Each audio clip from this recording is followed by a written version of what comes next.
Hello, I'm Alex Jones, and I'm a radio and television host based in Austin, Texas. And for many years, I've been exposing the criminal activities of the global elite, also known as the New World Order. In past films, we've documented the centralization of power, the move towards world government, the attack on the nation state, self-defense, the Second Amendment, family values, that is, the family itself, as well as private property rights. But time and time again in my research, I come, well, eye to eye with something that's even hard for me to believe. And that's that the elite, again, the so-called establishment kings, those that know best, the visions of the anointed ones, are obsessed with the occult, from presidents to governors to the heads of industry. We've all seen the stories of presidents and first ladies obsessed with their astrologers, making national policy decisions upon their recommendations. Spiritual guides, shamans in the White House. My friends, it gets far worse than that. Now, I personally am a Christian, but even an atheist should be concerned about the information we're about to bring forward in this new documentary film, The Dark Secrets Inside Bohemian Grove.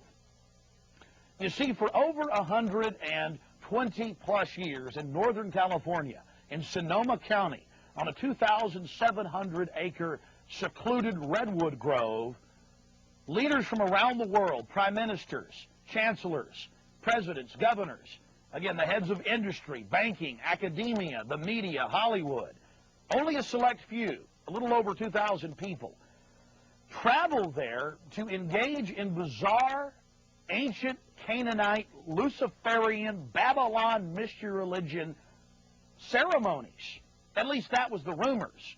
And so I went to the library and got on the internet and saw many of the mainstream news articles admitting that world leaders do indeed go there, and they fly into San Francisco and other surrounding cities and drive out into the rural hills and mountains of Northern California, and that these stories have been coming out that they worship some 45-foot stone owl god. And then I began to read some of the documentation on this Moloch character of the Old Testament, mentioned many times in Leviticus. That's in the Bible. Why are world leaders traveling to the middle of nowhere to worship this thing? Well, I had to check it out for myself. And I'm proud of my team, Mike Hansen, Violet Nichols. They traveled with me there. We talked to some of the locals discreetly. We successfully infiltrated, with the help of some of the locals, and Channel 4, World of Wonder, British television that teamed up with us. And I successfully infiltrated through the Secret Service, through the guards, through the Sonoma County Sheriff's Department. We were inside 4 hours. That's only one day out of the 2 weeks that they meet there for the admitted Summer Fire Festival of the Bohemian Club. Well, basically, that's enough for me. It's hard to even describe it with words, and I hope that our hidden cameras can give you at least a small piece of what I witnessed. To have world leaders engaging in this type of sickening behavior, oh yes, there's much more to come. Mock human sacrifices, they claim, just shocks the very foundations of what Americans believe their leaders to be. And then to have it intimately connected with world government. It doesn't make a lot of sense until you research history. All throughout history, spanning back into the midst of the beginnings of civilization, we see world leaders from the empires of old, from the Aztec kings and priests, to Babylonian leaders, to ancient Rome, engaging in twisted behavior. Could it be that when you have all the power and all the women and all the money and all the lands and all the art, you have to do something new? You have to go against the basic grain of humanity. You have to get off in a sick way. That's what we witnessed in Northern California, July 15th, 2000. Get ready to go inside the Bohemian Grove.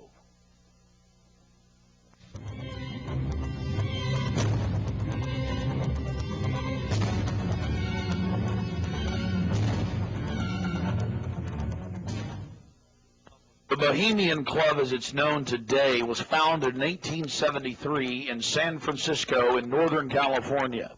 Many of the club's original annals, dating back to before the turn of the century, admit that local artists, writers, newspapermen, you name it, wanted a place away from the so-called backwardsness of the West Coast, the Judeo-Christian ethic. They found that place an hour and a half north of San Francisco, outside of the tiny town of Monterey. Their annals even admit an obsession with the occult and what they called druid rituals. Amongst the great redwood trees, they revived ancient ceremonies that in truth had their roots not in the druids, but in Babylon itself. As the railroads brought commerce and larger populations, the prestige of the club grew until, in the year 2000, it is a gathering place for the world establishment, the elite. We're about to show you some of the key evidence documenting this. It is absolutely central to understand that these bizarre activities have been engaged in going back to 1873 and are not some new fanciful whim of the trendies on the West Coast. By the turn of the century, there was already a 10 to 15-year waiting list. Presidents from Howard Taft to Herbert Hoover were on the membership roster. Not to mention, later, famous war general Dwight D. Eisenhower, later to become president. The roster of the Bohemian Club reads like a who's who of the elite. Look at this photo taken inside the Grove back in 1963. There you'll see Ronald Reagan, and sitting two people over from him, later to become president, Richard Milhous Nixon. Frankly, we don't know if these men actively enjoy the things that go on inside the Bohemian Club. But one thing is perfectly certain from the evidence. They are forced to go and attend and take part in these activities if they wish to be elevated to the highest levels of the geopolitical power structure. Take George Bush Sr., documented member. And then, of course, there's his son. Now, the last 4 generations of Bushes have also attended the Skull and Bones Society at Yale, well known to be steeped in the occult. Then there's Bill Clinton, a frequent attendee. Upon closer inspection, the entire federal government at the highest levels is infested with Bohemian Club members. And it doesn't stop there. America's private run-for-profit Federal Reserve Bank, from its very inception in 1913, has been run by prominent members of the Bohemian Club. Central Bank Chairman Alan Greenspan was seen leaving the Bohemian Grove only 1 month before he was appointed chairman of the Federal Reserve. He had to be a made man, to be a member of the most powerful cabal on the planet. Historical records are clear from major universities. The Manhattan Project was planned and instituted and run from the Bohemian Club. All of this going on in an atmosphere of bizarre revelry. You're looking at an illustration from a November 1989 issue of Spy magazine. Spy goes undercover with Henry Kissinger, Merv Griffin, and William F. Buckley, Jr. The story was clearly a shill, meant to misdirect the intensifying media coverage that the Grove was getting in the late 1980s. The writer's spin is obvious. They're just masters of the universe, big frat boys blowing off steam. We'll get back to this article later. Because you can clearly see that the mantra in the spin story has been picked up as a front by all the local media. Sure, they're elitist. Sure, they have some bizarre rituals. But what's the big deal? They're just having fun. If that was the case, why would David Gergen, presidential advisor to President Clinton, resign from the Bohemian Club and 17 other organizations when it was revealed in 1993? Organizations like the Trilateral Commission, the Council on Foreign Relations, the Bilderberg Group. But it's not just the Washington Times and the Sacramento Bee. You're looking at an illustration from the pages of Parade magazine, February 22nd, 1981. This story was the most accurate and revealing, detailing the so-called mock human sacrifice.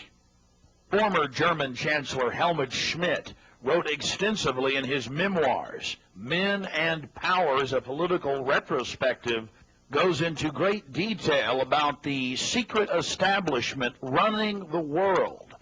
The Trilateral Commission, the CFR, the Bilderberg Group, and of course, ladies and gentlemen, the Bohemian Grove, a place that he often talked about being a wonderful hideaway, a place to spend time with Nelson and David Rockefeller, and to talk about world government and steering societies.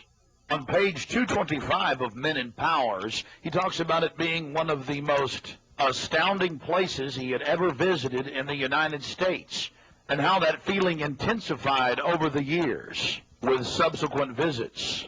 The book goes on for page after page discussing the corporate, private, governmental infrastructure of world government. Going back to the Spy magazine spin piece, they have lots of rosy illustrations of drunken establishment types dancing around having fun with the rituals going on in the background. They even admit that they wear bizarre Ku Klux Klan-style robes. And there's even a photo released by the Grove of the ritual being engaged in. They talk about the incredible security surrounding the Grove. And they even admit that a corpse, a sacrifice, is borne across the lake. But it's all in good fun.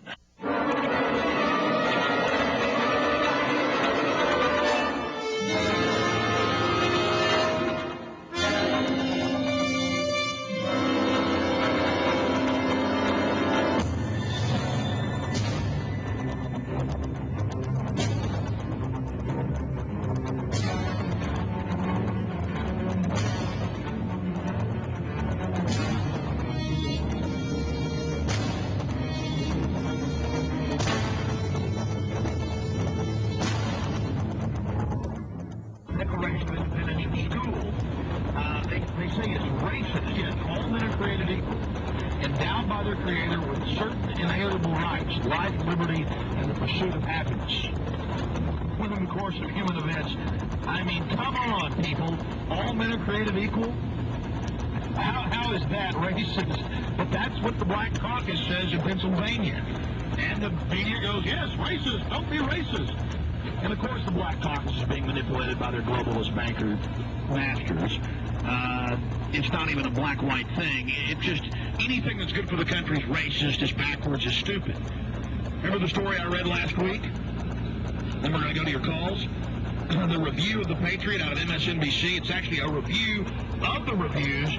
War of words over The Patriot. Hollywood's fire over conservative family values is the headline. It says, the Patriot is right-wing hogwash bathed in an old-timely golden glow, writes Aaron Berger of the Washington City paper. Now the disgruntled homeschooling SUV buying. How you doing? I'm Johnson. Republicans have this deal every year where they even admit in the papers they burn satanic effigies, run around naked in the woods. Former presidents, it's called Bohemian Grove. We're going to go infiltrate it and get in and document what they're doing. Where's this? It's north of San Francisco on 2,700 acres. We've done it for 100-some years. It's even in the Sacramento Bee and papers. This is how arrogant they are. I mean, they don't admit the naked part, but they burn this thing called cremation of care, and it's actually Moloch worship, which goes back to Babylon, where they had the great owl and they eat it up inside the Bible they throw the baby in. They didn't admit it. They don't throw a baby in, they just burn the stuff inside. Stand around in like red robes. Red Ku Klux Klan robes. Needless to say, we're a little bit jittery, at least I am. Oh, these two know what they're getting into. We're beating the British media, Channel 4, the national media there. Very much.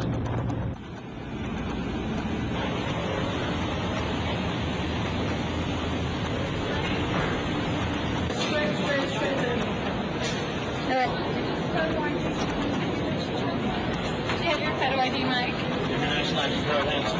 You're not going to reach it. I'm going to squash my hand. I just, saw you on the phone.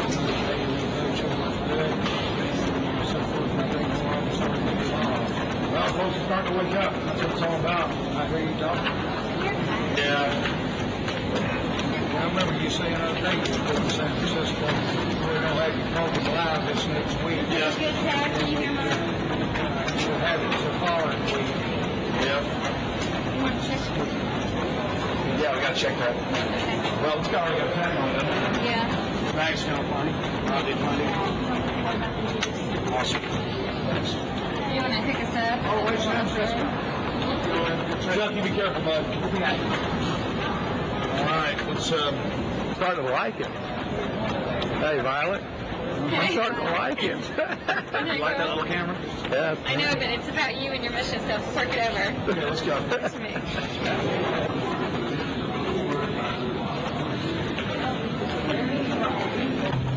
They slide the metal end into the buckle, and it just like pulling on the loose end of the strap.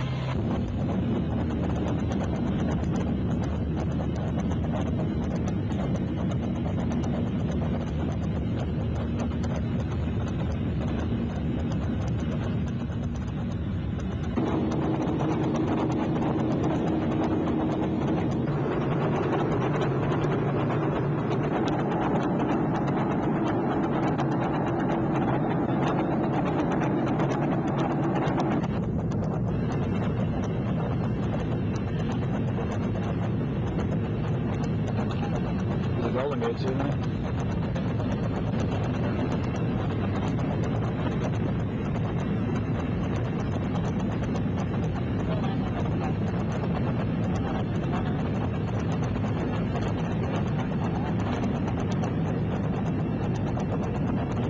Texas horse attraction mark. Contrary to Hollywood.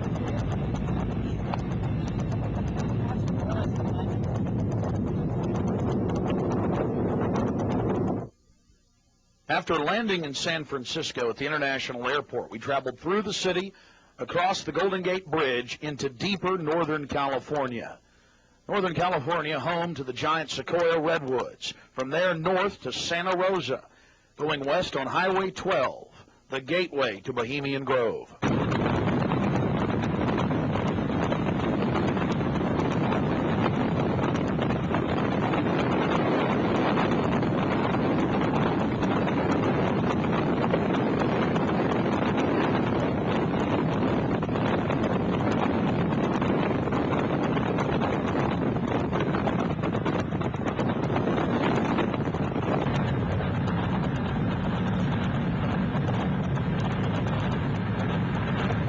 We spent the first night in Santa Rosa before getting up early in the morning and traveling into the town of Occidental, where we were going to meet the British media and start our investigation. Well,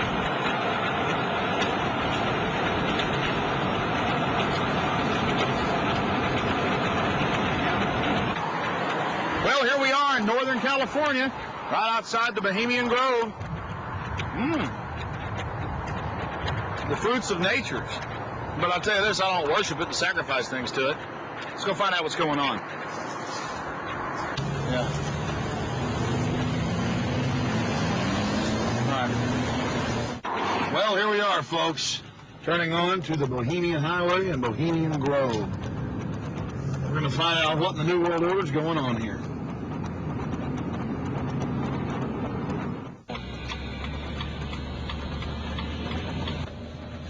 Did you get that, Hanson? Yeah. I'm back there. Hello. Oh, that's that guy. Thank you, Parker.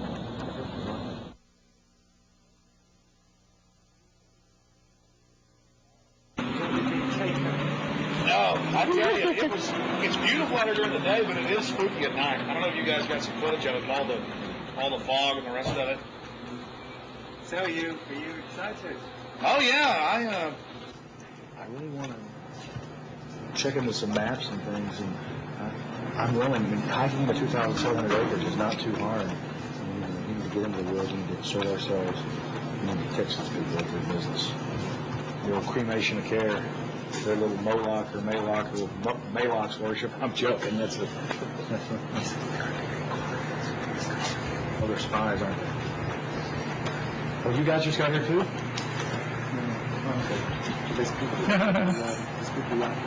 Camera wars. Stereo. I want to hang out in the woods till it gets dark. I've got a map. You guys want to look at that? My question is, the history. What do they do if they catch you in there? They have us killed. I doubt that. Alive. I don't know. And the I two don't. darts that you've seen in the body. Hanging upside down on a redwood tree. I doubt that. No, we'll see. No, I think they'll just check us out. Check them out. What about me, because I'm a woman? I can't really sneak in, can I? I mean, You can't I go can. in. You've got to stay. I've got to stay? Yeah. I've got to stay behind in the spooky Occidental Lodge? My only question is there a fence all the way around the property? No, just trees. Okay, here's the big question. What farmers or ranchers live in here? They're going to blow my ass off if they see me sneaking across, because I have no problem. If there's a road, if I can be shown a way to insert myself into this with Anson. But then I need to know where the cremation of care, what day they're supposed to do it, where this pond is. Tomorrow night at dusk. That would mean that from the air, and this will actually take some real planning because I didn't have these maps like you guys do. I'm going to need to know where I'm supposed to get in here. Where there's a road, where... Well, this guy tonight will give you a really good briefing. Yeah, this guy tonight knows everything. And you think you can trust him? Mm-hmm. Well, yeah. We'll be the judge of that. I'm not going to end up tied down on a pentagram with Henry Kissinger's fat belly hanging over while he's naked with a big dagger, am I? I just want to make sure that's a joke. Just a thought is great. All right, Governor Bush running around in a pink tutu, foaming at the mouth with a purple wig on, am I? No. Supposedly I hear that's what they do, so. I don't know. I think they do these things, but the question is why. And these power brokers, which bomb innocent countries and slaughter people and, pump the food chain full of garbage and just everything else they do, it's probably something fun for them, but they really get off on being bad little boys. And rule the world. I mean, this is, for some people, this is a secret room. Well, I mean, certainly in the whole class system, it's the pleasures of class. And now what class is, the power that you have is something different. And to me, I mean, from my research of Bohemian Grove, and you guys have obviously done more, I've read a lot of mainstream articles, alternative, talked to people, talked to some guests. It's really people going there to do whatever they want to do. So there are probably people sitting around fishing and probably people sitting around doing something completely different. Yeah, that looks like it could be it. Yeah. Okay, there's the stage. Right, that's where the talks happen. Because they've got this amphitheatre, and they have these kind of talks, and it's where George Bush gives talks and people like that on this stage. Oh look, there's the lake. There you go. Lakeside talks. There's the lake. There's the shrine. See? Right there. That's where it happens. Honey, come get a shot of this. Now, where's this river? This is near the Russian River. You see it? Now, see, here's the shrine of the devil owl, which they even admit has its roots in like Babylon and the Druids had them and everything else. So all over the world, this weird owl shows up. Some cultures they've thrown children inside the bowels of this burning owl. That's historical. We've all read in the Bible about throwing your children to idols inside their, So it's weird behavior, definitely, so it needs to be investigated. And plus, it gets the adrenaline out. Thrill seekers have to have more. But here you go, honey. Right here, the shrine. We'll zoom in on that, Mike. I'm saying honey to my girlfriend, Violet, not Mike here. We're getting real bohemian now, aren't we? This is... Honey, you want to get a close shot right here? But it did sound like that she's definitely leftward leaning. Then we get into the whole semantical debate about is there a left and a right, and to me there really isn't. There's the command and control on one end and the anarchy on the other, and I want to be on the middle of the real spectrum. Certainly got to have some control in a complex society and civilization. But all the developments I see are pretty bad towards dehumanization. And now you got the UN demanding everybody sign on to this International Criminal Court. And they're telling the U.S. if we don't sign on, it won't matter. If 60 countries ratify, we'll be under its control. I mean, we're here. We're at global government now. When they're saying they're going to have some world court in the Netherlands that they'll take anybody they want to. These are In fact, I was reading some of the talks that they've given and they've released that the Bohemian Grove has discussed, and it's all population control, world courts. They're talking 20 years ago. So definitely some stuff going on here that's pretty important. But is it the ultimate elitist retreat? I would imagine those we wouldn't even know the names of. This is probably just one more steering committee where they bring in a lot of underlings and high-level corporate chieftains that really aren't the upper top echelon, make them feel important, and then implement some type of strategy. From the stories I've read and things that happen, I mean, it is pretty well documented that people run around naked, they have orgies, they go into town and have orgies, and these are world leaders. We got a serious problem with that.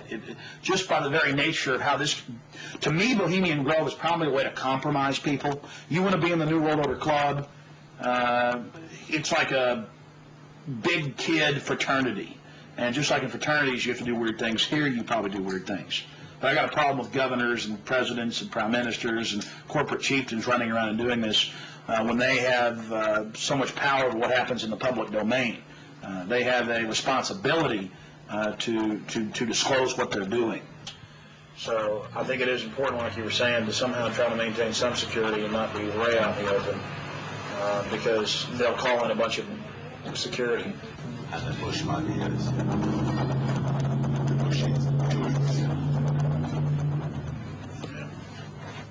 I hear, like he often is. I hear he really enjoys himself here. I think Henry Kissinger will be here. Yeah. Well, if I got a stink detector, we'll be able to find out where he's at. I was like, everything evil you can imagine, Kissinger's always involved in it. Isn't he a Republican, though? I'm not a Republican. That's the point I keep making. This whole Democrat-Republican deal is a complete... People always go back to that, though. Probably like in your country, you've got Labor and you've got the Tories over there, and it's all the same people behind closed doors. It's just a big joke. And your leadership, our leadership, it's all the same people. I mean, you do see a fight going on, but it's two different management teams of the same system, bidding for control. What I call them the CEO jobs of Slavery Incorporated.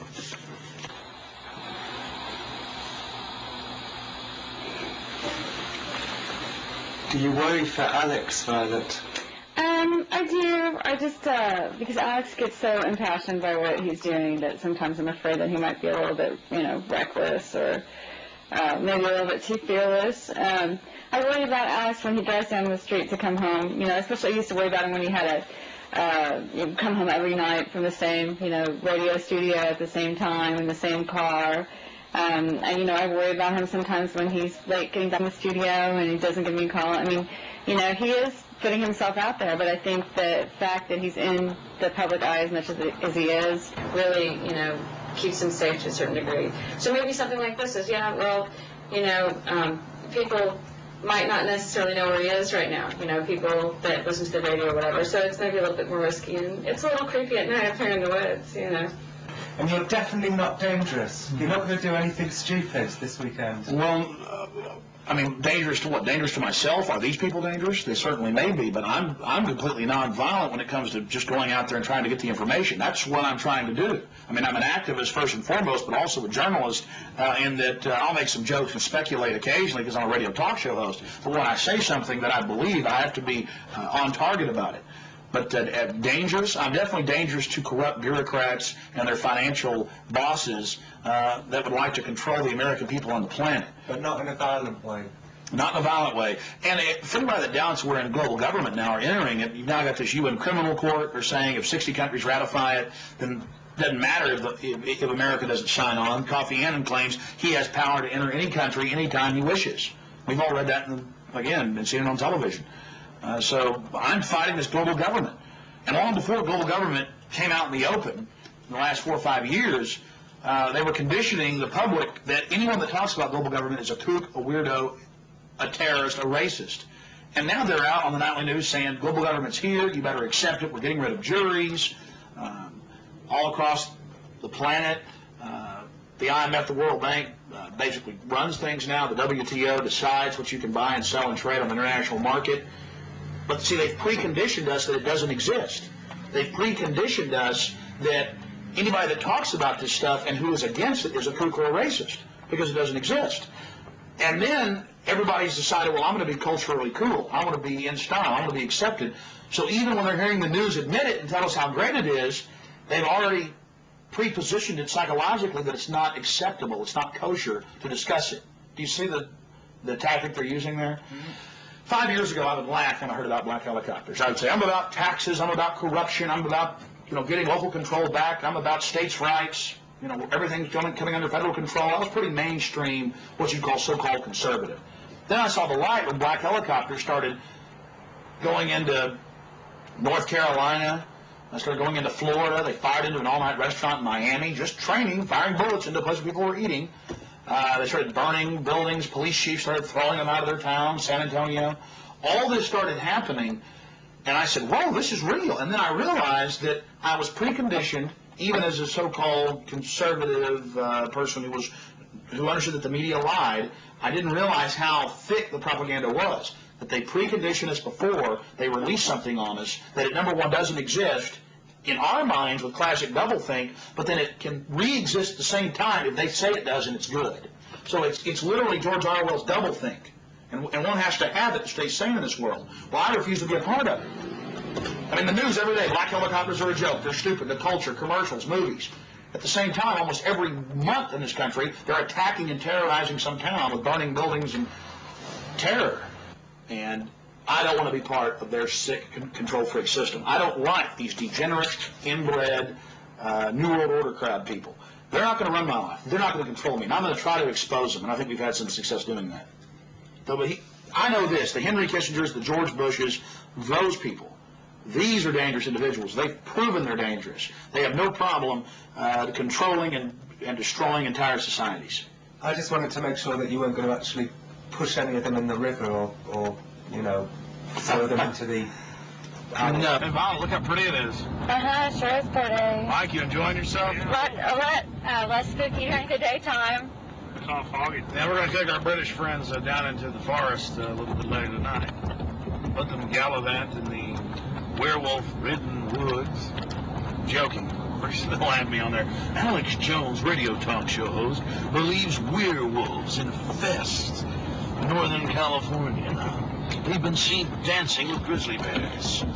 Small pixies been even witnessed playing violins for George Bush. Don't know what to make of what's going to happen. I can't begin to imagine what we're going to discover when I infiltrate tomorrow and try to get the cremation of care.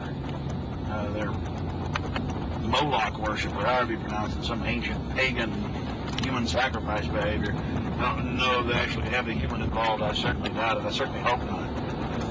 But these globalists and elitists all throughout history, going back to the old empires, they like to do more and more obscene things to, some say, get off. So we'll see what develops. We're very close to the gateway to Bohemian Grove now.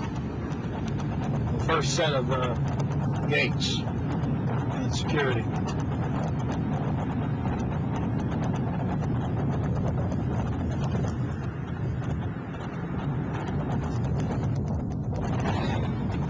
They have a small guard check at the front, and then they have a larger second one. Not a through road. Good shot of that.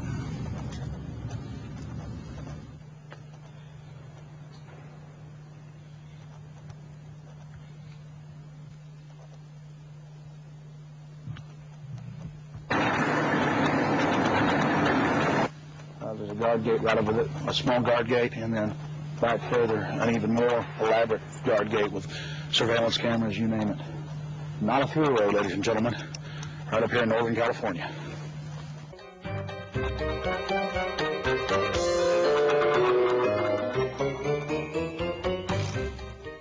How you doing, sir? Okay. Camp Meeker? Yeah. I'm Alex Jones. I make documentaries. I'm just curious, what do you think about Bohemian Grove? I used to work there. You used to work there? Yeah. And now you work at Camp Meeker? No, I don't work. Yeah, I live in Camp Meeker. Oh, you live there? Yeah. Well, that's great. Did you ever watch the cremation of care? No. What'd you do with them? I just worked there. But, I mean, Yeah. you never saw them march around in the red robes? And No. Oh, really? That doesn't go on? Yeah, I get it. Okay. Thanks.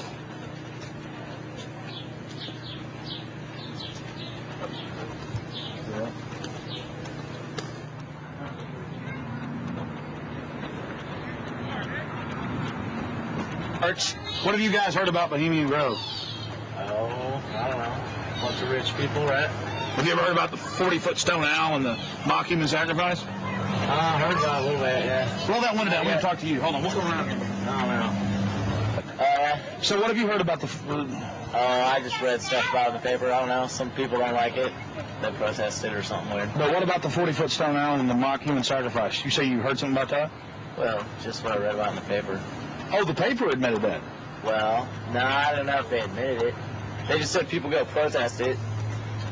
It supposedly happens. Sounds kind of weird. Does sound weird to me. Yeah. Why you guys? What are you guys doing? This TV show or something? We're just having fun. Oh yeah. This town isn't like Children of the Corn or anything, is it? Oh no, nothing like that. I'm sure. I don't know. Well, supposedly lots of people go there. Some kind of weird event. I don't know. You guys know anything about it? You don't know. What would you say if we told you that they sacrifice a human in effigy in mock to a 40-foot stone owl in black and red and silver cloaks? Sounds kind of different. Do you think it's good to have? Do you think it's good to have so-called world leaders secretly engaging in pagan activities? I can't say it's that great. No. Why would you have a problem with that? Well, I don't know. It could be all right. Depends how you look at it. Kind of relativist worldview, huh? Yeah. Got to sacrifice care to the winds, huh? I don't know. Could just be for fun, or they could really be weird. We run around naked. Run around naked and freak out. There you go. Have you heard that? Yeah, absolutely. Actually, to tell you the truth, here's a funny story. What is it? Go ahead. No, this is the truth. A couple years ago, I was down the road, just down Yar, past Camp Meeker, and I was stopped with a friend of mine. Now, Camp Meeker's right outside Bohemian Grove. That's an affirmative. Yes. And we were down the road, and we were stopped there because we were just having a cigarette, hanging out, taking a break, and some Secret Service men actually pulled up behind us and asked us what we were doing and why we were there. This is true. They were like, "What are you guys doing? Where are you at? Why are you parked here? What's going on?" And asked us a whole bunch of questions. What our names were, who we were affiliated with, where we lived, all kinds of stuff. So interrogated us. Did you answer their questions? Totally.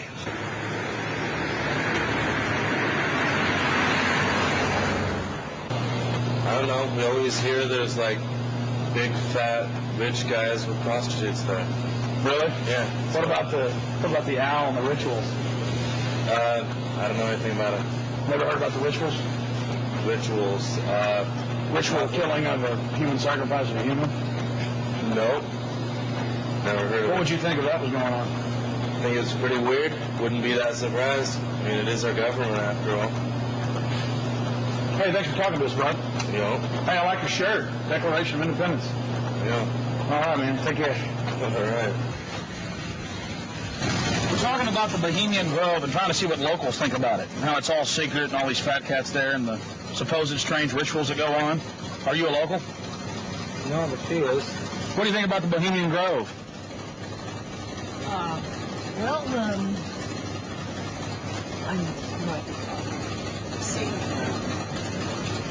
It offers a lot of employment.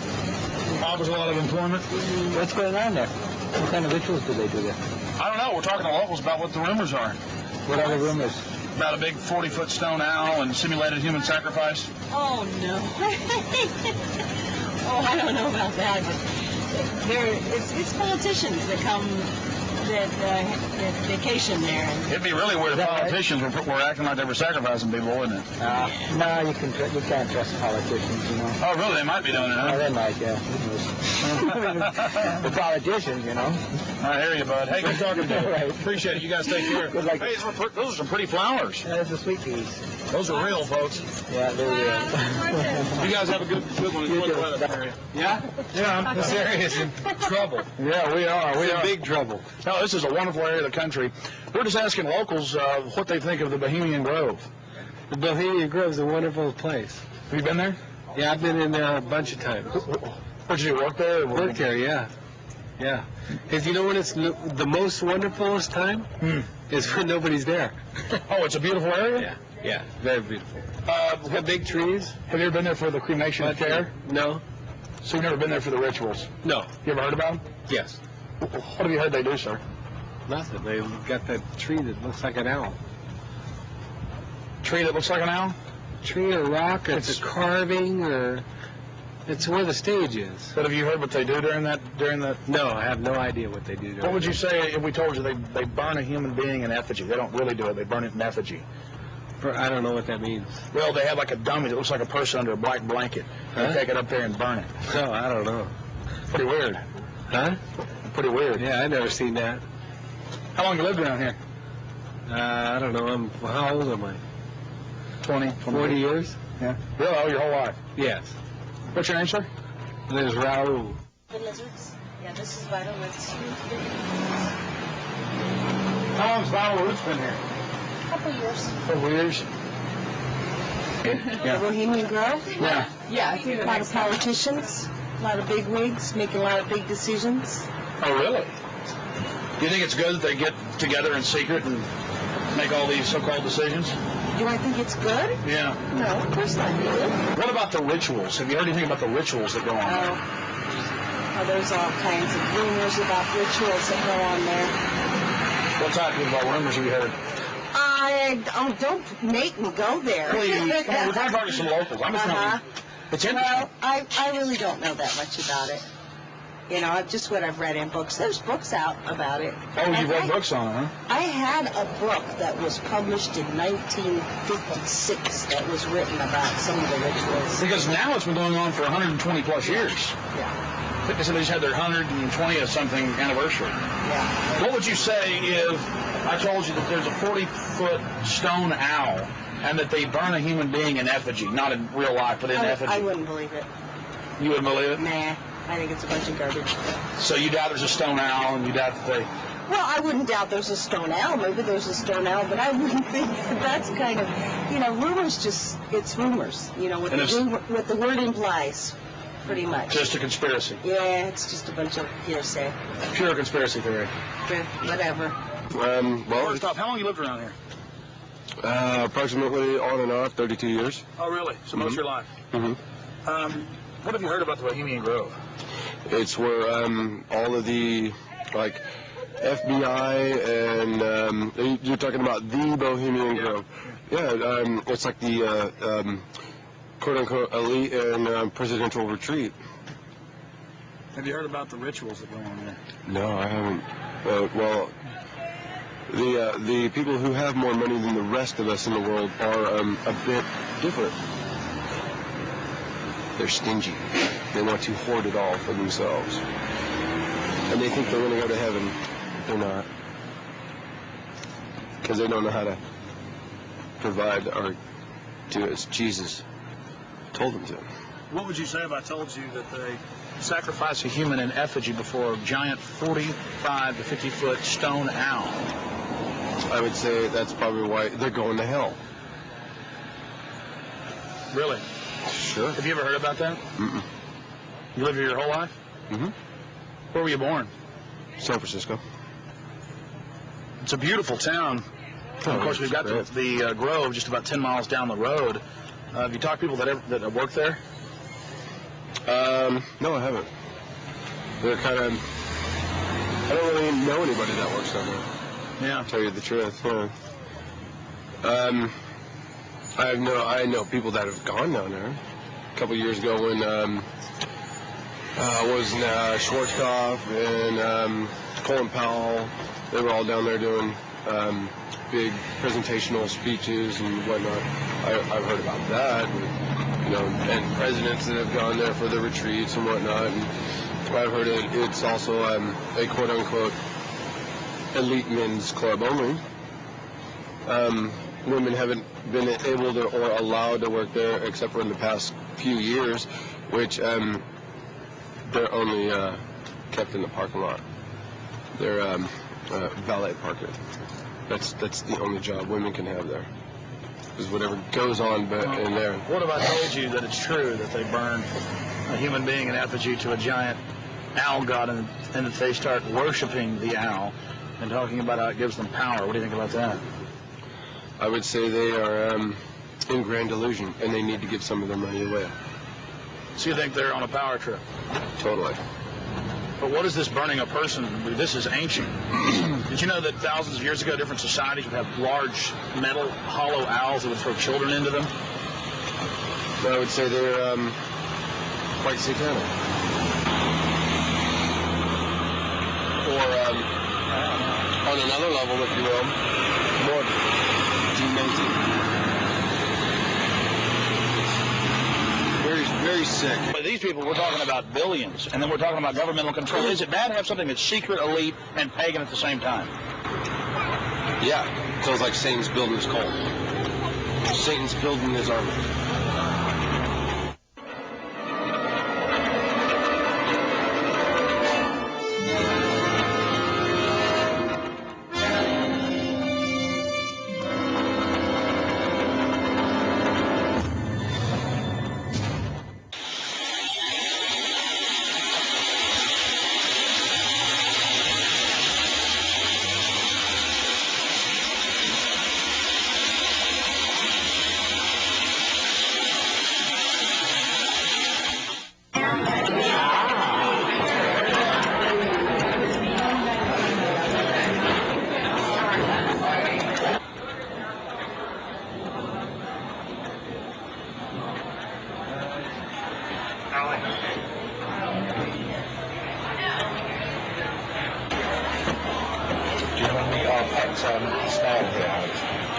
Wow! It's got one sachet full of sweetener in it. It's really going for it. It's going wow like that. No, you've been feeding him sweetener. No, he fed himself. So he came up on you. We started there, eating the sweetener. In fact, there's the evidence. He's been in there. Yeah, he has too. And then he went down. He went over here, and he went down there. Now he's a bit lost. Thank you. Pretty snail. I think it's probably bogged actually. And that's a federal agent right there. Hey, you know, the guy came up to us just now. This is one of the new breed of high-tech federal agents. All this is in there is just tech. This guy came up to us just now. Nanotechnology micro beast. I'm sorry, what were you saying? He came up and he said, "You work in the Grove?" First question. He said, "You work in the Grove?" Yeah, and he had a big bushy beard, and he looked like he'd had a lot of acid in his life. Really? Well, What'd you say? I said, yeah. And he said, oh, yeah. And then he started talking about the weather for half an hour. So we don't know what to make of it. Now, yesterday, you were talking to an Australian who lives around here now. Yeah. You were talking about the FBI. Yeah, this Australian we met yesterday. He's been here for 3 years. He says that about 2-3 months ago, the whole place was saturated with men in black, FBI, Secret Service, and everything, going up and down the roads, checking everything, checking houses, everything from foreigners and stuff. And then they all disappeared, and they were looking out for undesirables in the area who were persuaded to go. That was his story. And now we're going to talk to him. And now we're going to infiltrate. I think we should go and see what we can see. The public has a right to know. They do. The public may have the right to know, but the people in this cafe, I think, shouldn't know. I agree. Well, you've got to go in up the road that says no through road, because we've got to sit in the car and get a shot of you going up the road. So you've got to go in. You've got to be the guinea pig. But you're a brave man, Alex, aren't you? No problem, yeah. So that's cool. I wouldn't ask a man who wasn't as brave as you. All right, it's no big deal. I'm just gonna go in and make sure everything goes good. I'm sure you guys will come right through fine too. My only concern is figuring out the right type of baggage to carry this in, all still shots in. Well, I personally would recommend that you wired yourself up with your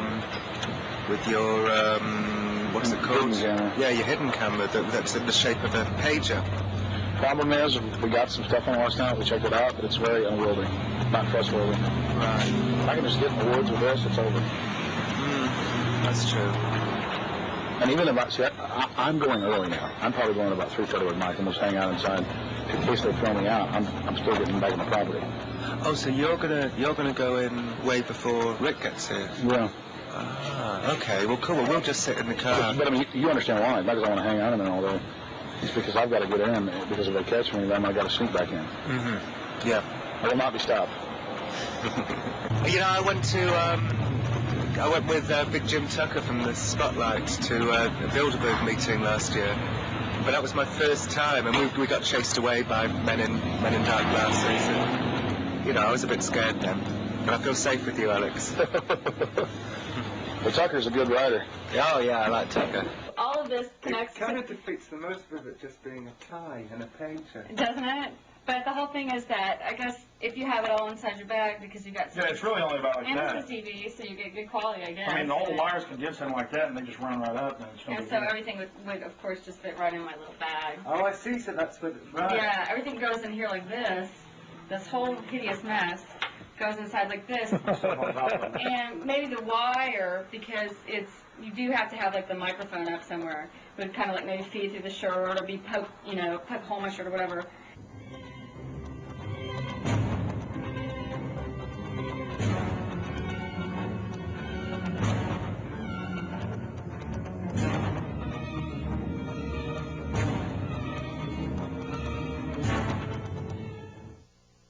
It was the night of July 15th, 2000. Mike Hansen and I were about to attempt the first ever successful infiltration of the Bohemian Grove.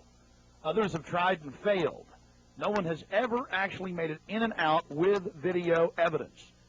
After careful planning, we decided the best tactic would be to insert ourselves at the main entrance into the heavily wooded area, entering the gorge by stealth and getting into the main parking area. From there, we posed as Bohemian Club members, thus entering the inner sanctums of the New World Order.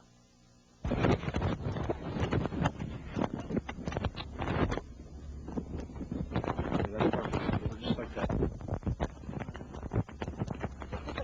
No, I got it. It's right on. Okay, here we go. That's good. Yeah, that's good. Be careful, baby. Okay. I don't want you to go. I'll be safe. Don't worry about it, guys. Come on.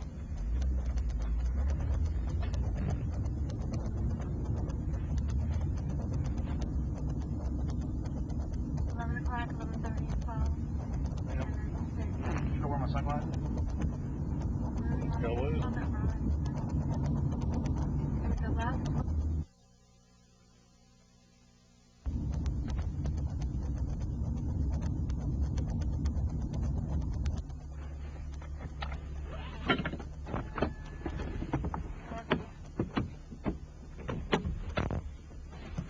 Be careful, Mike. God bless. Yeah, pray for us. Keep the evil off of us. Be careful.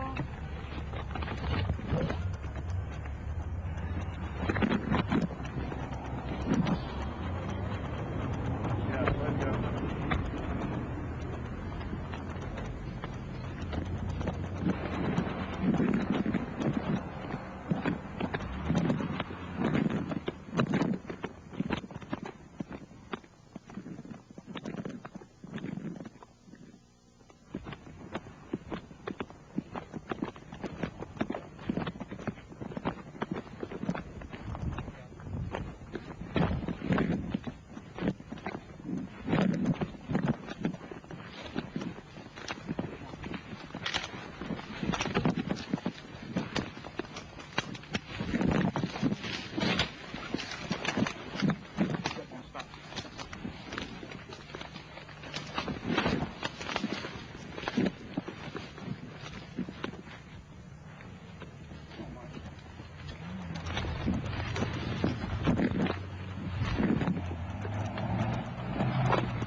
the next shuttle coming?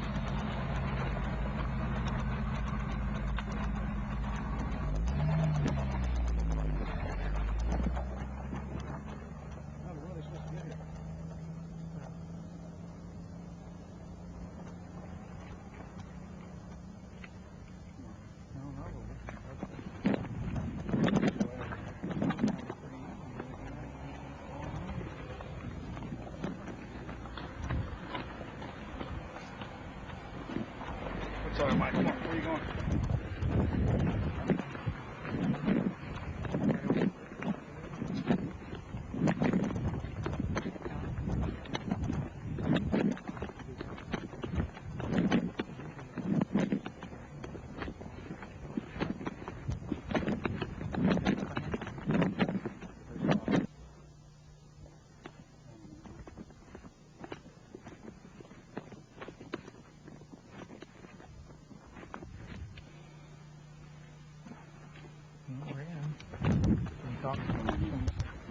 Well, we're inside the Bohemian Grove. We're actually not inside yet, Mike.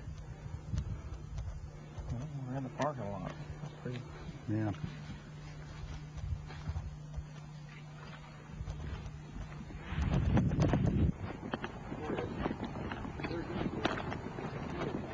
Well, no, this is the same redwood. They're all the same. They're actually, well, I think there are three kinds of redwood. There's the sequoia and the Sierra. Here comes the thing, Mike. And there's the coast redwood. Yeah. And then there's a Chinese redwood. And there's one or two of the Chinese redwoods somewhere in the grove. I remember when I drove to Tulare and went up to Sequoia National Park, all they had up there was the sequoia. Yeah. Aren't they the biggest? Oh, the animal. They're the biggest like living thing, I think. Oh yeah, they're incredibly large.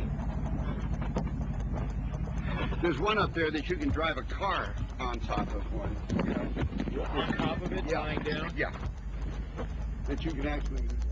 Well, they used to have the one you could drive through. That's also there. That's up there.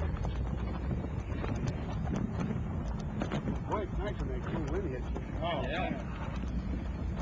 If you remake it. Okay. Yeah.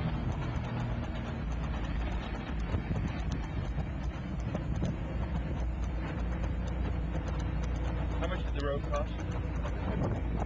This No, the road. the rope. The road. The road. Oh, that. Oh, road. Oh, rope. It was 88.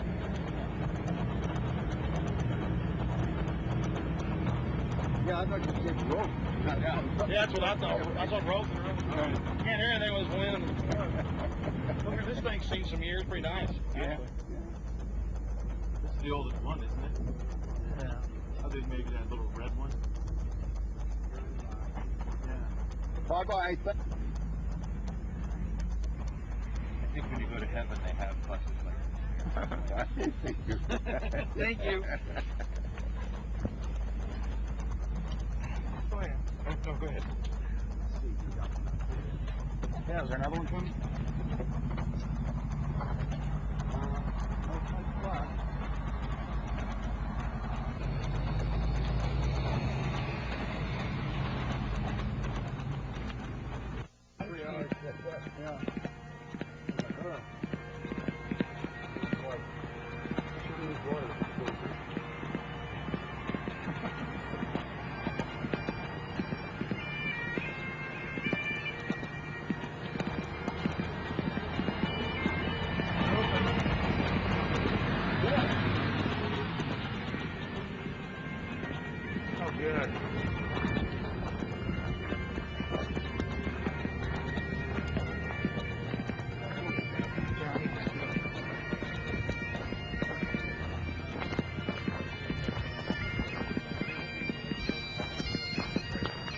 Hey, how are you? Good. Good. See you. Your brother. Your father business and all that? Yeah, yeah.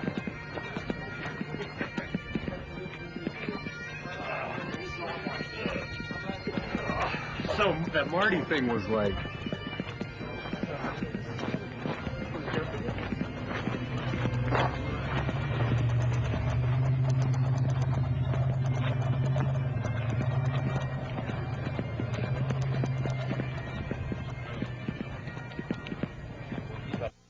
We don't have time in the documentary to show you an entire tour of the 2,700-acre compound in the middle of the gorge. Besides the fact we didn't even have time to see but about 20% of it, in between dodging security personnel. Unfortunately, we were using digital tapes that were 1 hour. Several of the confrontations were not caught on tape. We had sheriff's deputies, Secret Service, you name it, question us on who we were. We just told them we were with the hillbillies. That's where the bushes stay. You know, because we've got Texas accents.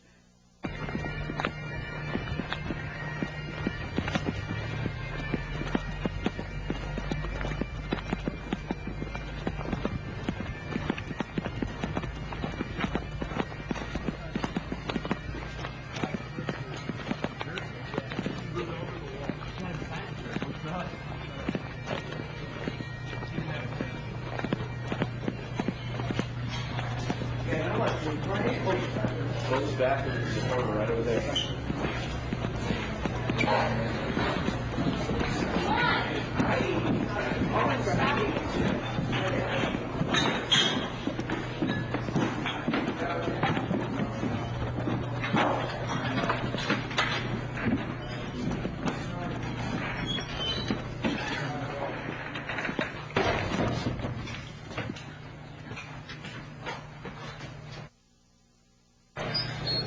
Oh, there they are, friend. Yeah, how's it going? Good.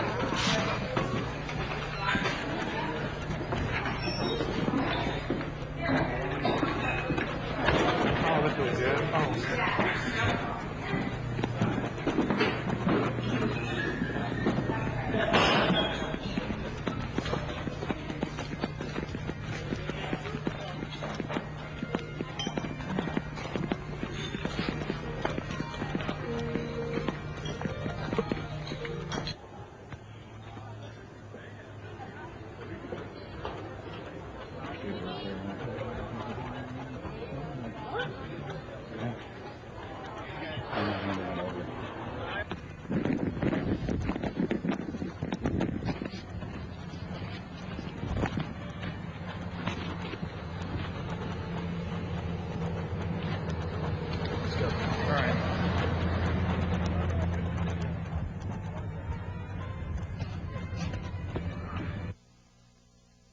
Just one of many signs sporting French with skulls adorned with other trappings of death. We also saw signage with Latin and other ancient languages. Now we're about to let you see a little bit of what's going on with the great owl.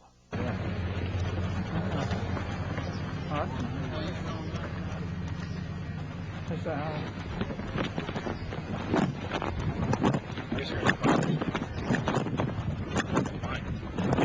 I'm getting this.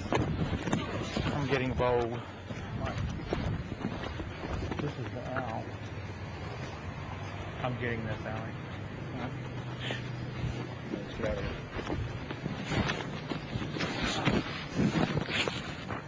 I like that.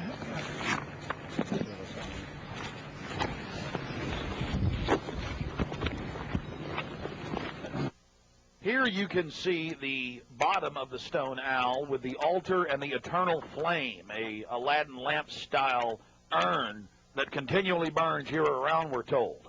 And here's a side shot from about 30 yards away of Moloch, the Canaanite deity to which children were sacrificed to in Babylon.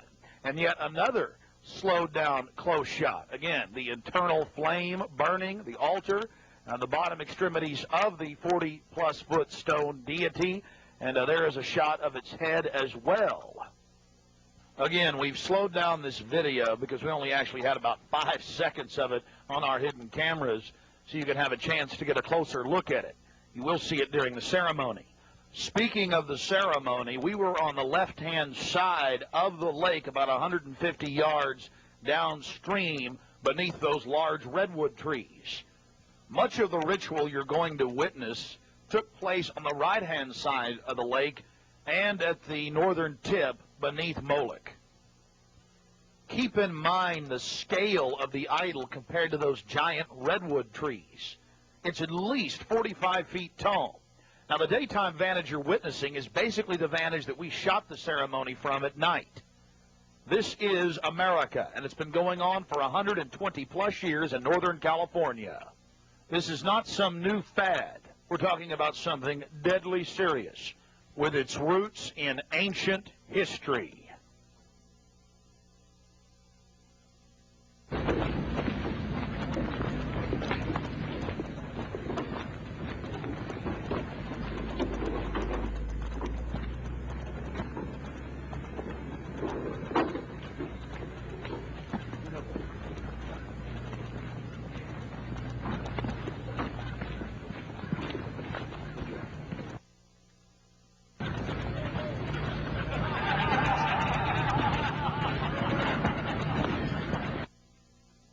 Had the bright idea of going into one of the camps, which is one of the few mistakes he made. Not that we both didn't make a few. Oh, and my mistake? I just forgot my fake name.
Reagan was a turning point for us.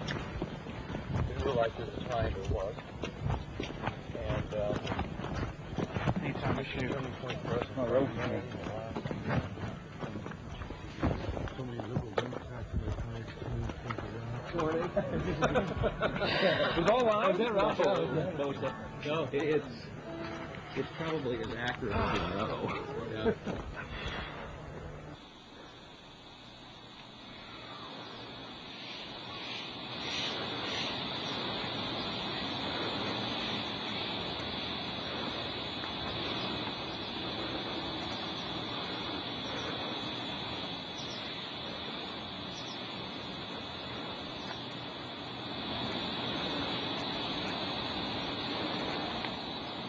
We had already been questioned 3 separate times by the Bohemian Club security, Secret Service, and Sonoma County Sheriff's Department. To evade discovery, we decided to try for one of the more remote areas of the camp, according to our map, the most southerly side, and a lookout point, an observation deck over the Russian River. While Mike Hansen was watching for the sheriff's deputies that were down the path and over the bridge in a guard shack, I began to shoot the video you just witnessed. After we turned the camera off, one of the Sonoma County Sheriff's deputies showed up and began asking us why we were filming. We calmly told him we were just sightseeing as members of the Bohemian Club. The point that has to be made here, though, is they do have hidden cameras. because there's no way that they would have been able to witness us videotaping from where the guard shack was located. And then upon walking back by the guard shack, we actually witnessed banks of television screens and wires leading up into the redwoods and disappearing. Also visible from the observation deck is the famous sunning area for the establishment lackeys and their pomps. Here you can see some of the fine carpeting out on the floaty.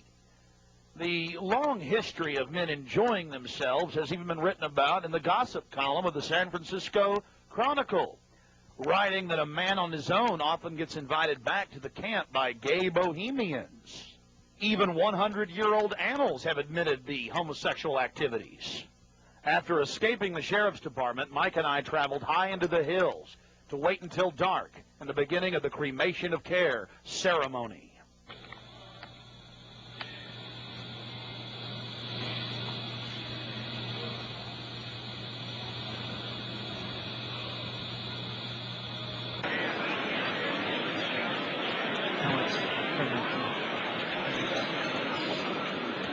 Before the cremation of care, all the Bohemian Club members begin a massive feast of revelry.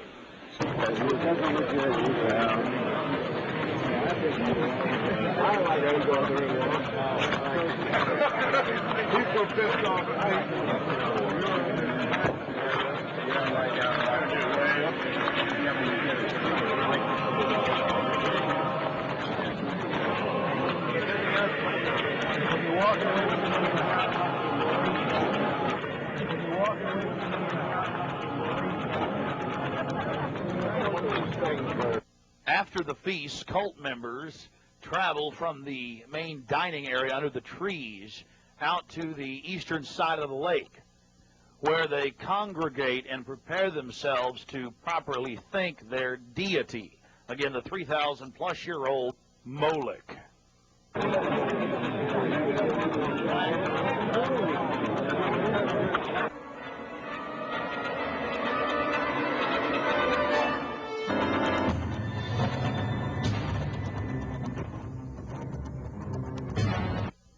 The occult activities are coming up. And then after the actual ritual, we're going to give you some more of the history surrounding it. But first off, I wanted to draw your attention to the program that was given out to the spectators or the viewers. I guess an occultist would call them novices, who actually watched as the priest and their supporters engaged in this ancient rite. Now, you're looking at a little demon called PJ that was on the front of the actual program. It's kind of in a Hieronymus Bosch style. He's got a little broom and a dustpan, and he's sweeping something up. Now, even more shocking is the figure of a human body burning in the flames. In fact, I've shown it to people that are experts in anatomy, to actual doctors, and they say that the anatomical size is that of a baby or small child. Notice how large the cranium is in comparison to the torso, that is the ribs. Ladies and gentlemen, this is from the program itself given out to the establishment lackeys witnessing these sinister activities. Remember, in Babylon and Tyre, they would throw their children into fiery pits. Look at the size of the hands compared to the rest of the body. Only children show these anatomical details. Now, of course, it's been airbrushed in, but it shows the psychology of those conducting these criminal activities. Now, this is the only skull we actually caught on tape. We've blown it up for you over one of the major meeting houses. Of course, it's not a real skull. It was extremely oversized up on the signage. The point we're trying to make here is the entire compound was literally infested with symbols of death, skulls, owls, you name it. At long last, here it is, the cremation of care unveiled.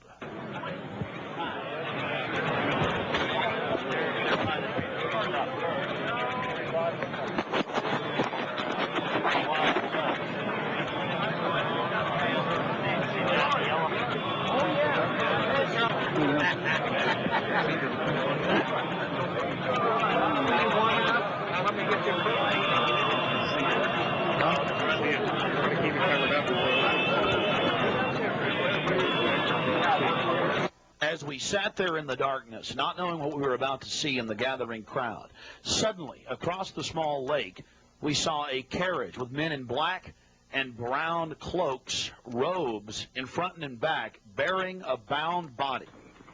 Now, we're about to show you the raw footage. You can see the torches coming out of the woods on the other side of the lake.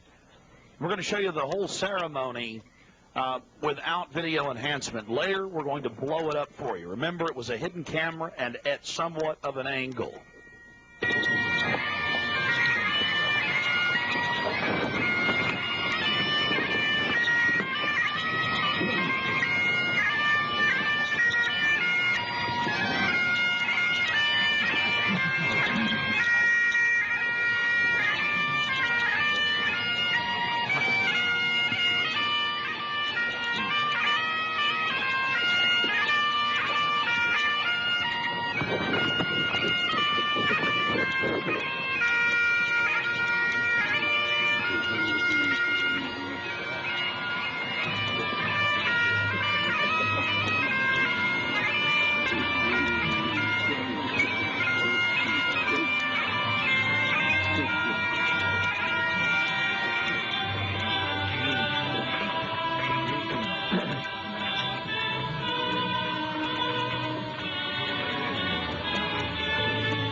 Something particularly pleasing was happening for the Bohemian Grovers with whatever developed with that crowd of men in black and brown and the bound body on the back of the buggy. They drove behind big black tarps they had hanging out of the trees. There was lots of smacking on lips of in bizarre enjoyment by the crowd. We still haven't made out exactly what was going on, but that a real sacrifice may have actually been developing according to some occult experts.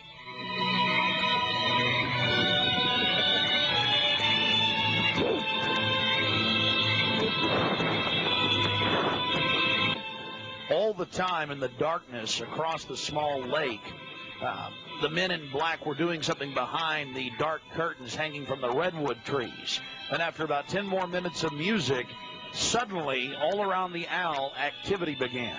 Here is the main central part of the ritual.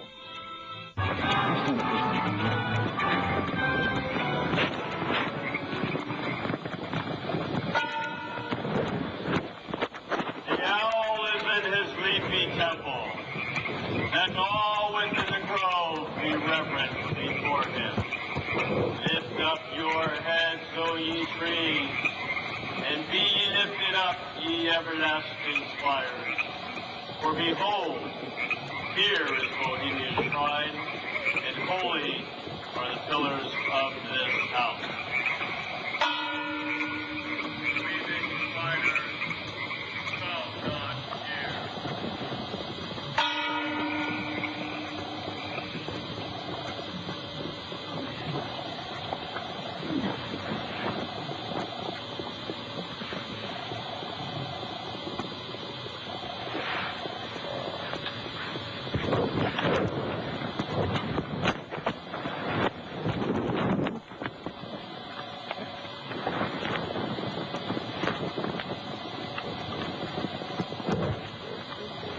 Hail, Bohemians, with the ripple of waters, song of birds, such music as inspires the sinking soul, do we invite you into midsummer's joy. Sky buzzes blue, sown with stars, the forest floors heaped with fragrant rich, evening's cool kiss is yours, the campfires glow. The birth of roses in the dawn. Shake off your sorrows with the city's dust, and cast to the winds the cares of life. Let memory bring back the well-loved names of gallant friends who knew and loved this grove. Dear boon companions of the long ago. Aye, let them join us in this wisdom. Not a place be empty in our days. All beauty's vassals who hold in this gray autumn of the world her springtime in your heart, a 10-hour tale. Gather, ye forest folk, and cast your spell over these mortals. Touch their woe-blind eyes with fairy unction. Open their eyes and blow all the memories of yesterday and seal the gates of sorrow. It is a dream, and yet not all a dream. Dull care and all of his works are but a dream. As vanished Babylon and goodly Tyre, so shall they also vanish. But the wilding rose blows on the broken battlements of Tyre, and smoke rends the stones of Babylon. For beauty is eternal, and we bow to beauty everlasting. For lasting happiness, return to one alone, and she surrounds you now. Great nature, refuge of the weary heart, and only balm for breasts that have been bruised. Ye have cool hands for every fevered brow, and gentlest smiles for the troubled soul. The counsels are most wise. She healeth well, having such ministries as calm and sleep. She is ever faithful. Other friends may fail, but seek ye her in any quiet place. Smiling, she will rise and give to you her kiss. So must ye come as children.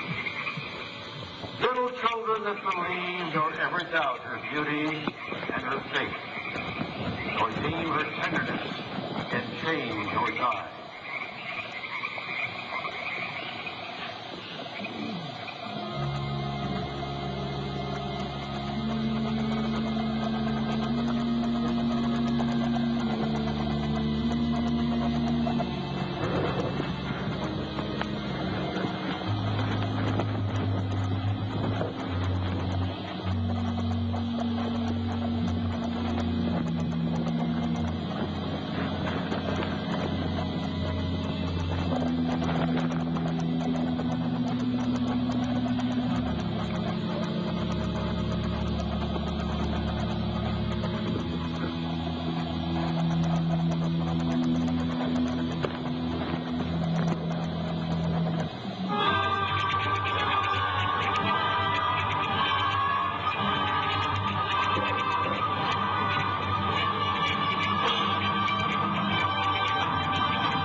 Bohemians and priests, the desperate call of heavy heart is answered.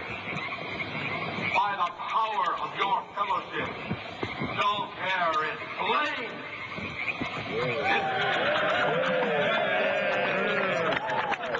His body has been brought yonder from the funeral pyre to the joyous pipings of a funeral march.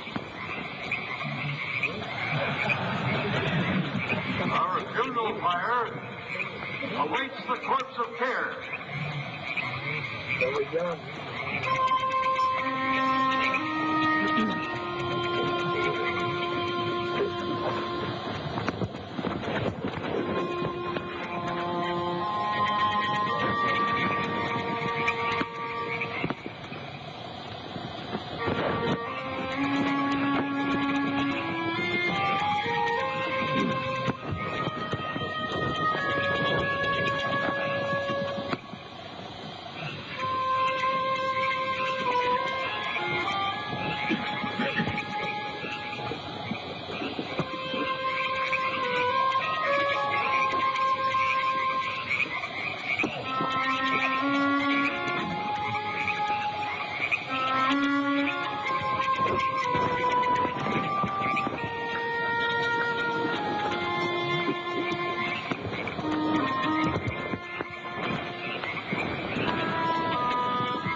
Here you have the boatman, his face painted up like a skull, bringing the bound body across the water. Again, we'll have enhanced video of this later. And let's see if you can pick up all the different occultic meanings in the speeches you're about to hear.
Buried across the shadowy tide, all the ancient majesty of death, no arch enemy of beauty,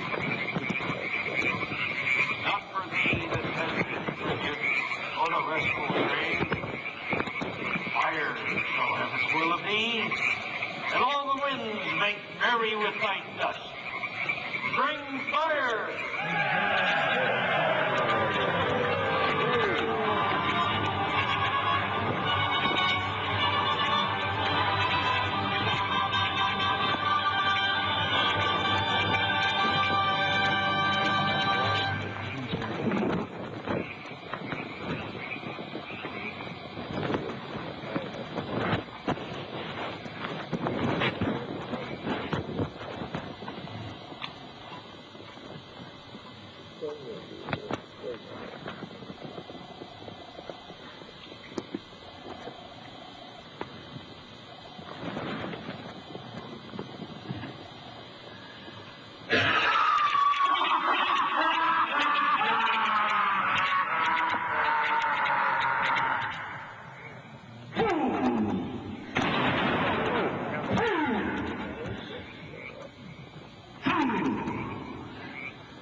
When will he learn that me he cannot slay? Year after year he burned me in this grove, lifting your puny shouts of triumph to the stars. But when again he turned your faces to the marketplace, do ye not find me waiting as of old? Fools! Fools! Fools to dream ye conquer care! Nay, thou mocking spirit, it is not all a dream. We know thou waitest for us. When this our sylvan holiday has ended, we shall meet thee and fight thee as of old, and some of us prevail against thee. and some thou shalt destroy. But this too we know. Year after year within this happy grove, our fellowship bends thee for a space. Thy malevolence which would pursue us here has lost its power under these friendly trees. So shall we burn thee once again this night, and in the flames that eat thine effigy, we shall read the sign, Midsummer sets us free. You shall burn me once again.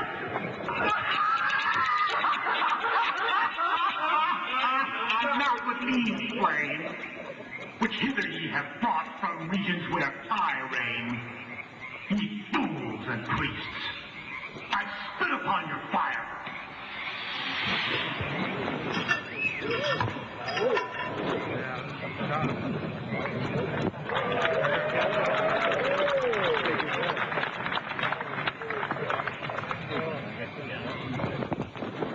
Wow. Prince of all mortal wisdom, thou of Bohemia, we beseech thee, grant us thy counsel.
Thank thee for thy adjuration.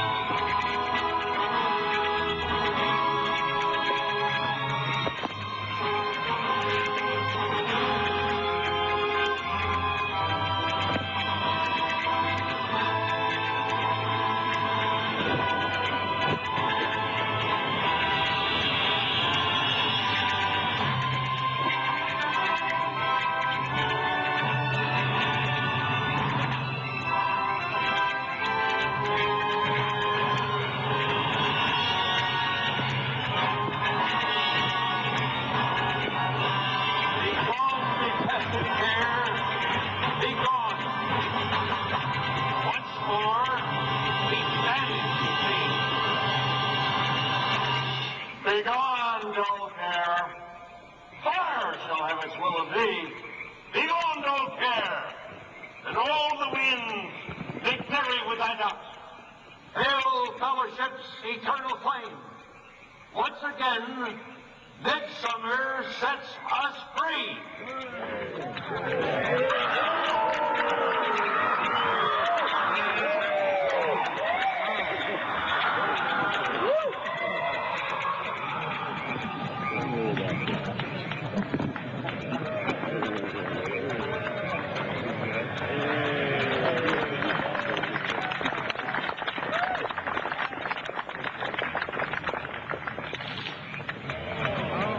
There you go.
Now we're going to get to some enhanced video, and we'll go play-by-play through some of the more occultic statements, like we shall read the sign in your burned effigy, the bound body. That's exactly what the Druids actually did. They would roast cats, goats, oxen, horses, and watch the pain of how they died, and from this extract some type of mystical energy force or power, and also be able to tell the future. Our Bohemia, we beseech thee, grant us thy counsel. Upon further research of the ritual you just witnessed, it becomes clear. It is a mixture of the Babylonian Canaanite cult of Moloch, fused with ancient Druidic rites, where you have the female side of Satan, which they first call out to in the she, and then towards the horn god with the he, mixed with Masonic rites from Scotland. It's very likely that many of the 1,500 to 2,000 member crowd had really no idea what they were actually watching because it was thinly veiled. Here we have some more enhanced video as the boatman, again with his face painted up like a skull, pulls his boat across the small lake towards the high priest with the red of his cloak visible, with his hand outstretched as if he is pulling the damned soul towards him as they throw off their cares, their conscience for what they have to do in the world. Also, you have the arrangement of the circle of higher-level priests around him, the high priest in lighter colors, and then the outer rings of red, and then those in black.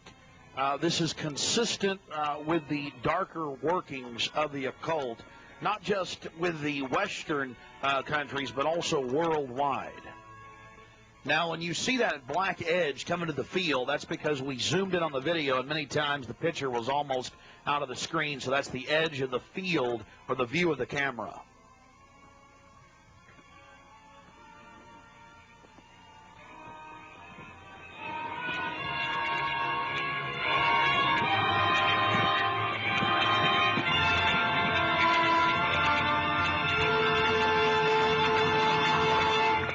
We'll get back to more enhanced video of the ritual here in just a minute. But remember PJ, the little demon down in the corner, the left-hand corner of the program, sweeping up the ashes with little horns?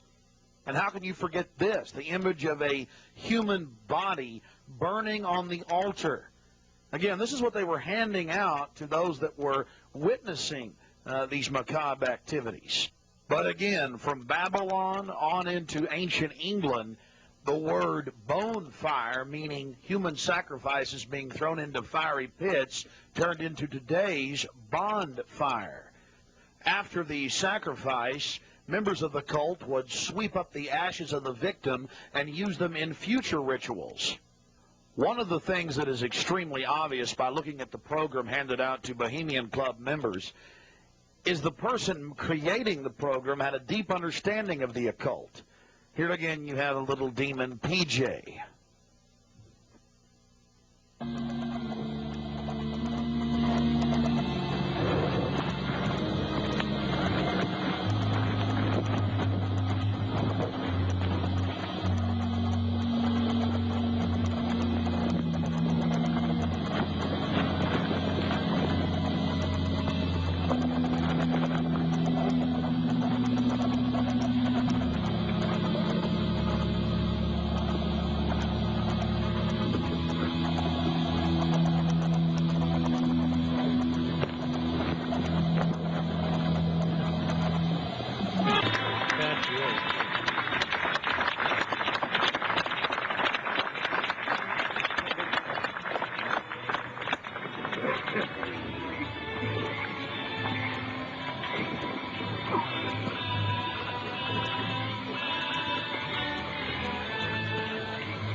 malevolence which would pursue us here has lost its power under these friendly trees. So shall we burn thee once again this night, and in the flames that eat thine effigy, we shall read the sign, Midsummer sets us free. Don't burn me once again!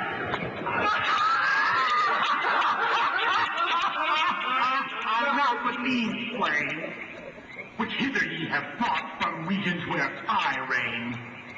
Ye fools and priests, I spit upon your fire.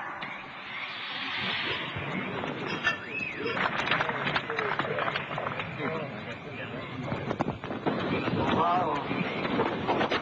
Princeton of all mortal wisdom, thou of Bohemia, we beseech thee, grant us thy counsel.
Thank thee for thy adjuration.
Eternal flame.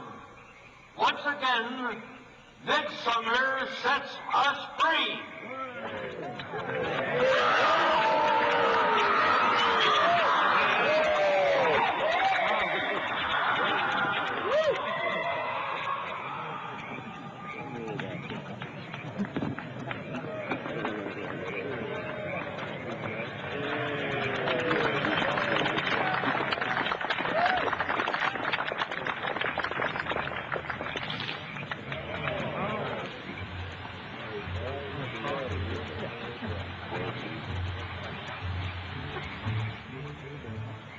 Again, ladies and gentlemen, when you see that black edge coming in, that was the field from the camera. There you see the funeral pyre burning with the effigy of a human, or it could be real, ladies and gentlemen. There's been a lot of strange going-ons in that area of Northern California. But this is what the establishment is into right here in America, the cremation of care. And this was July 15th, 2000.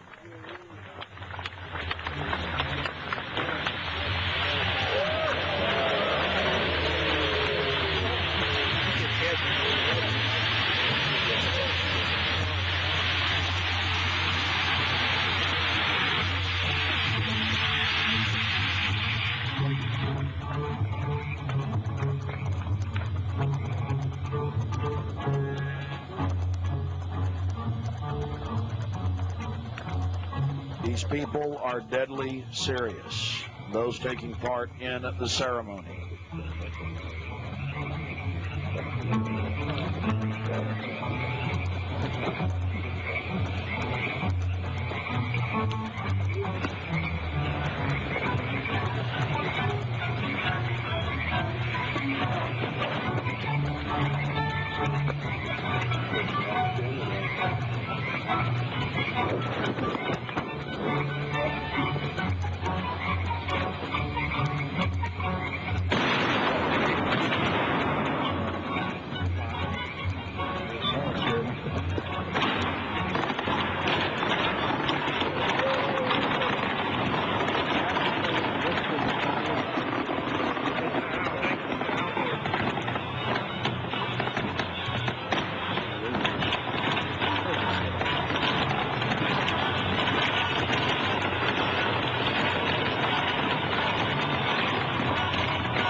Another point, the pyrotechnics you're seeing going off were being released from beneath little wrought iron crosses about 1.5 feet tall. Also, notice the screams of pain coming from the sacrifice.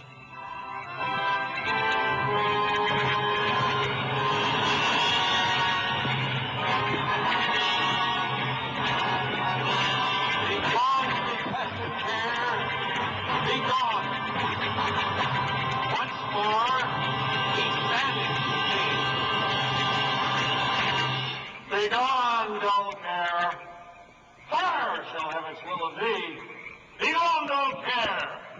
And all the winds make merry with thy dust. Hail, fellowship's eternal flame. Once again, midsummer sets us free.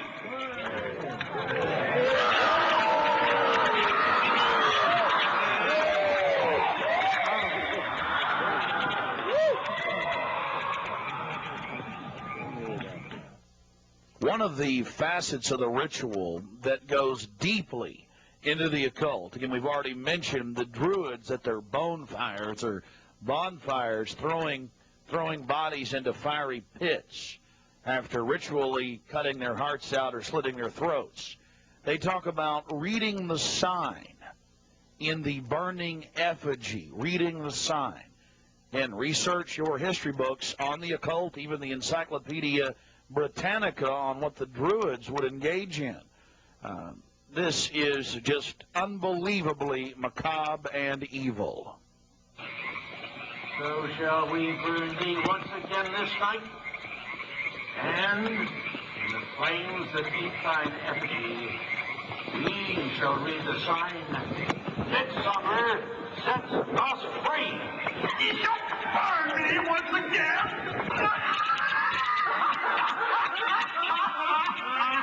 Not with me, Wayne.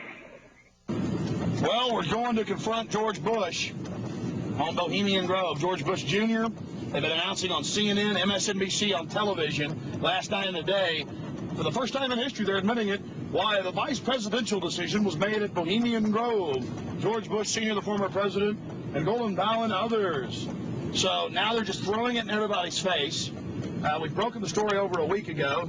July 15th, we were in Northern California. They're trying to ignore it.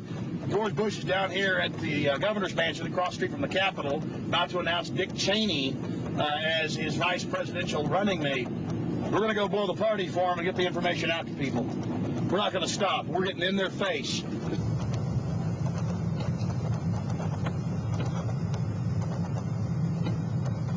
I want to make it clear that I'm neither Republican nor Democrat. But the facts speak for itself. George Bush Sr., Jr., even their grandfather Prescott Bush were all members of the Bohemian Club.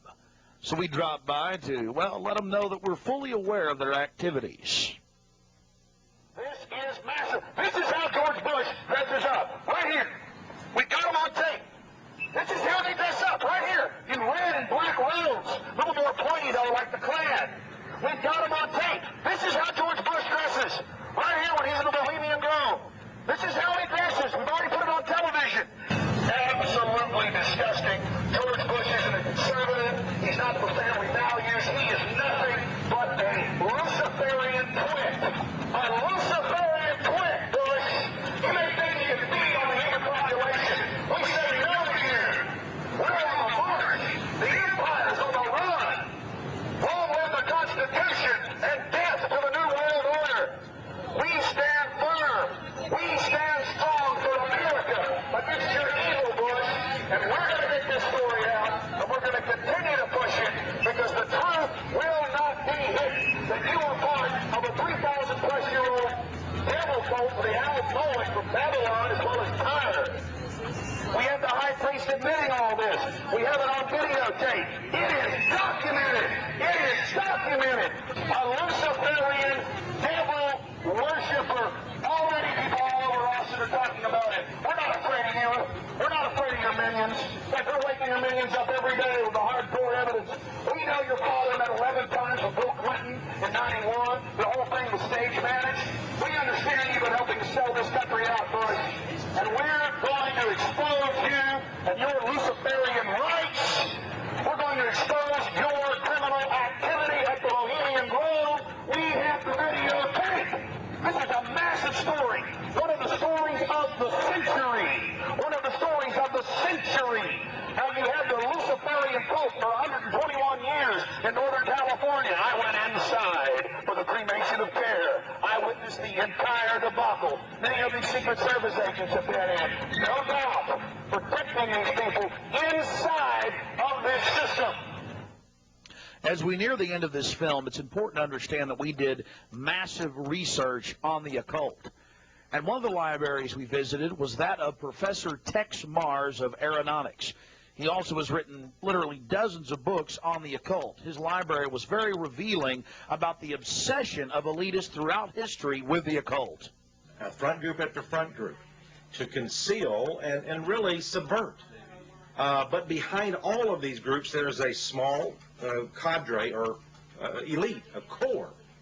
And what you have done, I think, with the Bohemian Grove is you have exposed one of the premier organizations of the whole New World Order arrangement, you might say. Of course, we can go back in history, all the way back to ancient Egypt, Babylon, or Greece, Rome. And I think you're going to see sort of the roots of the Bohemian Grove, but particularly in the Illuminati era, originating during the French Revolutionary days. You know, there we had the actual order of the Illuminati, with Adam Weishaupt and all of his evil philosophers, let's just call them, Voltaire and the others. And that has come up all the way to today. Hitler, of course, was a Bohemian. I think it's more Babylon mystery religion. All of the elements are there. Of course, even the owl is a symbol of ancient mystery Babylon. The owl was worshipped by the ancient Egyptians and by the Babylonians. And it's interesting to me that many of the members of the Bohemian Grove have in their homes, as I understand it, small figurines of owls. And I believe they actually worship those owls as a symbol of the deity, the great goddess of Babylon. And of course, here again, we have the counterfeit of Christ's sacrifice on the cross. I think all of those things, there had to be, in my belief, an occultist, a deep occultist, who designed each of the elements of this ceremony. It wasn't just a bunch of guys sit together at a bar and said, hey, let's have a good time, the cremation of care, and why don't we do this or that. I believe it was purposely designed, each element in its turn, for what they did. No doubt about it. Ladies and gentlemen, you've been watching Dark Secrets inside Bohemian Grove. The facts we've shown in this film are absolutely documented. I would only hope that the people of the world realize the organized evil we're dealing with at almost every level. Republican, Democrat, you name it. They're all working on the same team. Ladies and gentlemen, it's called world government, the New World Order, dehumanization. It's not a joke. It's deadly serious. Unfortunately, they've been breeding societies to think everything's a joke. I'm here to tell you truth is stranger than fiction.